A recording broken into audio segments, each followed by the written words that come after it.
Ya, kembali di Q&A masih bersama Mas Yofi. Kita lanjutkan lagi ya sharing-sharing inspirasinya. Langsung saja Pak Triawan. Kang Yofi boleh dibilang sudah mencapai titik tertinggi ya di Indonesia dan juga di dunia dalam karya-karyanya. Tapi saya tahu Kang Yofi punya passion, punya mimpi bisa membawa Indonesia secara keseluruhan ke panggung dunia. Seperti Korea, ya kan? Masa kita kalah? Kita punya bakat-bakat ya, Kang Yofi ya, yang luar biasa. Nah, saya yakin Kang Yofi sudah punya konsep itu.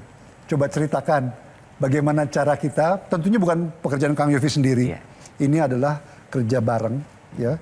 Disinilah fungsi Kang Yofi untuk bisa menjahit semua ini, ya, untuk diajukan ke Presiden supaya orang-orangnya berkepentingan bisa menjalankan supaya tercapai cita-cita Kang Yofi.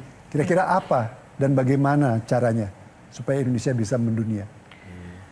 Tentu perlu kerjasama dengan semua stakeholders, semua para pemangku kepentingan, dan saya yakin teman-teman, kebetulan Menteri Ekonomi Kreatif, Wamen Ekonomi Kreatifnya juga sangat bersemangat dan rekan-rekan yang sangat baik, juga bahkan sahabat-sahabat di kementerian yang lain juga punya semangat yang baik. Jadi saya lihat di sini pasti tidak bisa bekerja sendiri.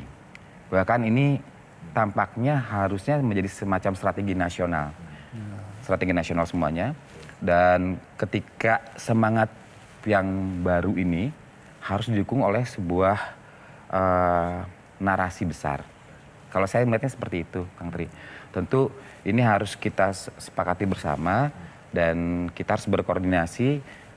Saya sih nampaknya kalau dari segi parsialnya saya sudah bisa ceritakan tentang apa, tapi saya tentu akan berbicara dulu tentunya dengan Bapak Presiden, dengan sahabat-sahabat yang lain, kira-kira mana yang paling mungkin doable. Juga saya harus melihat secara komprehensif dari hulu ke hilir bagaimana kesiapan secara ekonominya. Tentu kita punya yang mana yang harus diprioritaskan dulu secara real dan secara objektifnya, artinya kondisi-kondisinya kan ada yang memang paling mungkin secara quick win-nya yang dihasilkan ini. Tetapi kalau secara bangsa kita punya nilai patriotisme tertentu, saya kok secara pribadi punya keyakinan bahwa ekonomi kreatif ini punya power tersendiri.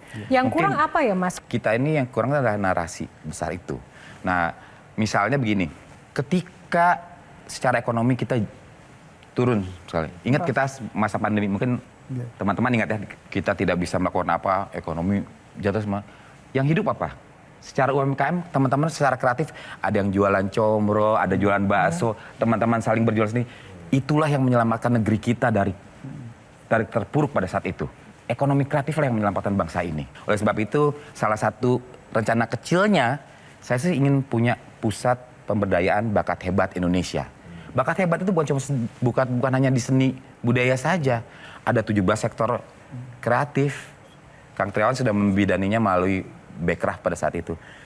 Ada bakat-bakat hebat di bidang fisika, kimia. Bahkan saya sedih ketika sahabat-sahabat saya di Bandung yang melahirkan secara kimia, melahirkan obat-obat itu harus menjual ke teman-teman Jepang. Akhirnya patennya punya teman-teman negara lain. Nah, kita sekarang harus hadir, kita harus sama-sama menyadari bahwa teman-teman yang berbakat ini harus kita lindungi dalam payung besar Indonesia, semangat besar Indonesia. Nah, ini kita harus buat strategi bersama, kita harus bahu-membahu, dan memang harus ada, ya negara harus hadir di situ, dan saya yakin Pak Prabowo, Presiden kita punya komitmen untuk itu. Jelajahi cara baru mendapatkan informasi. Download Metro TV Extend sekarang.